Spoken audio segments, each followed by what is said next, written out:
Assalamualaikum warahmatullahi wabarakatuh. Perkenalkan, nama saya Syahidah Miftahul Wahyu Masyaallah. Saya pendamping PKH dari Kecamatan Tarik, Kabupaten Sidoarjo.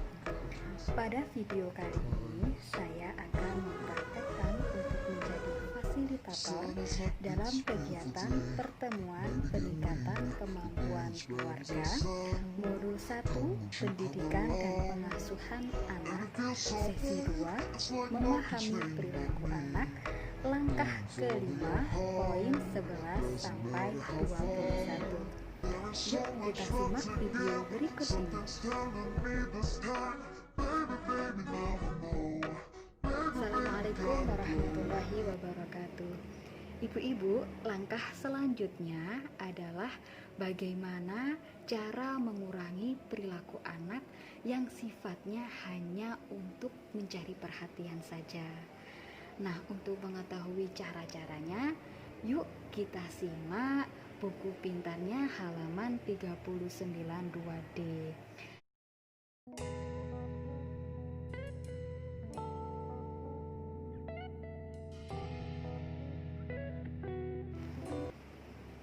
Gimana Bu? Kita sudah melihat tayangan di video tadi. Nah, kira-kira apa sih yang bisa kita pelajari dari video tersebut? Oh iya, berarti kita harus bisa mengabaikan perilaku anak yang sifatnya tidak berbahaya ya Bu? Iya, terima kasih atas jawabannya. Nah, benar, dari video tersebut dapat kita ambil pelajaran bahwa kita harus bisa mengabaikan perilaku anak yang sifatnya hanya untuk menarik perhatian saja, selama perilaku itu tidak membahayakan dirinya sendiri ataupun orang lain. Ibu-ibu masih semangat ya? Nah, ibu-ibu, sekarang kita akan bermain peran atau role playing. Nah, kelompok besar ini akan saya bagi menjadi 3 kelompok. Ibu-ibu silahkan berhitung 1 sampai 3 ya. Oke, sudah terbentuk Bu ya kelompoknya. Nah, kelompok 1 akan saya kasih nama kelompok sejahtera. Kelompok 2 akan saya kasih nama kelompok sukses. Dan kelompok 3 akan saya kasih nama kelompok maju. Nah, ini tugas untuk kelompok sejahtera ya Bu, silahkan disimak. Ada sebuah cerita. Di dalam cerita tersebut ada Agus. Agus ini sedang bermain di luar rumah tanpa memakai sandal. Ia masuk ke rumah dong dengan kaki yang kotor. Padahal Ibu Lili sedang mengepel lantai di rumahnya. Nah, kira-kira bagaimana sih sikap Ibu Lili ketika melihat Agus yang masuk ke rumah dengan kaki yang kotor? Nah, tugas dari kelompok sejahtera ini adalah menentukan siapa yang akan menjadi Agus dan siapa yang menjadi Ibu Lili. Kemudian menentukan apa yang sebaiknya dilakukan Ibu Lili ketika menghadapi situasi tersebut. Nah, sekarang tugas untuk kelompok sukses. Ada cerita Bu ya, silakan disimak cerita ini.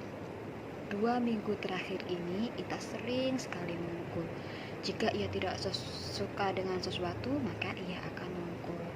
Nah, suatu hari Ita ini lagi nonton televisi. Tiba-tiba Agus datang. Kemudian mengganti program TV yang sedang ditonton oleh Ita. Secara otomatis Ita merasa kesal dan memukul Agus. Agus merasa kesakitan, tapi Ita tetap saja memukul.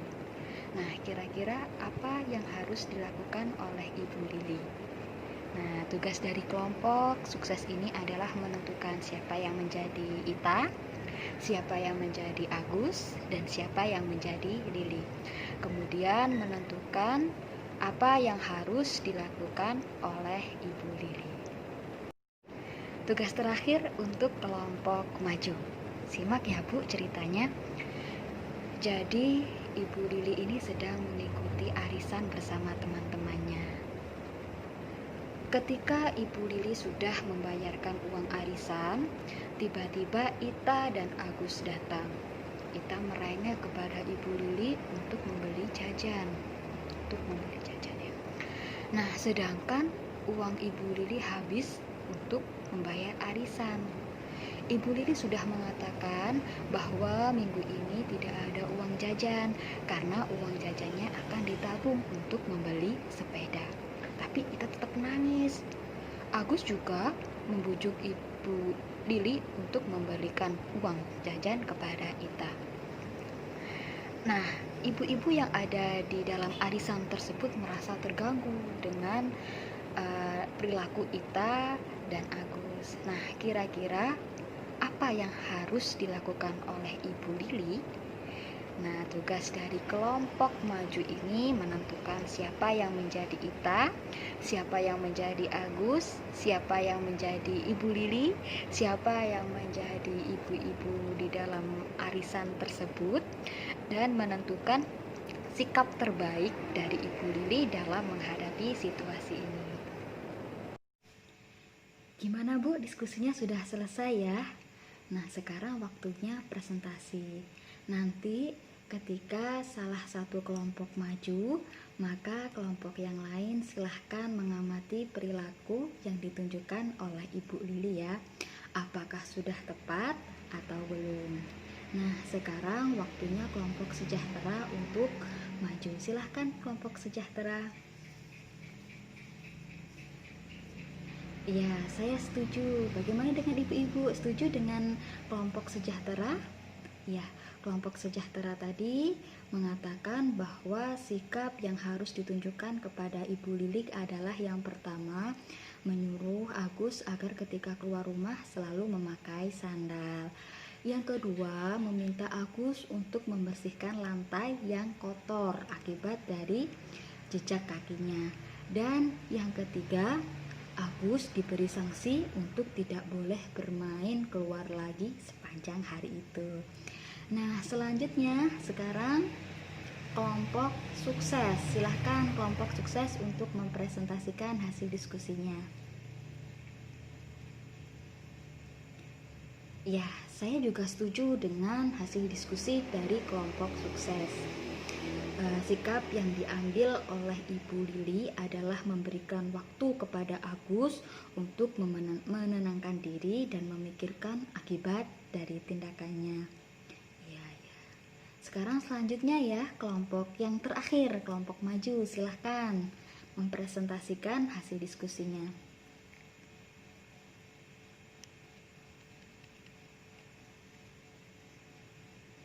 Ya, saya setuju dengan kelompok ini. Jadi, Ibu Lili lebih memilih untuk mengajukan Agus dan Ita dengan cara membawa mereka pergi dari kerumunan ibu-ibu yang ada di dalam acara arisan tersebut.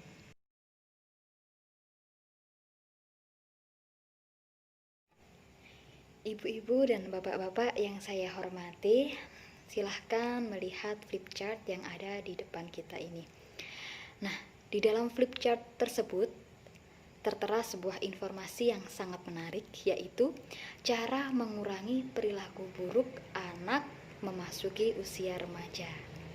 Nah, di dalamnya ada beberapa cara. Yang pertama, kita sebagai orang tua menjelaskan akibat dari perilaku buruk anak.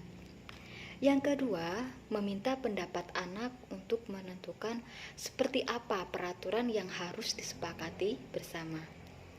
Dan yang terakhir, memberikan kebebasan yang disertai dengan tanggung jawab. Nah, untuk lebih jelasnya, mari kita simak di buku pintar 2E halaman 41.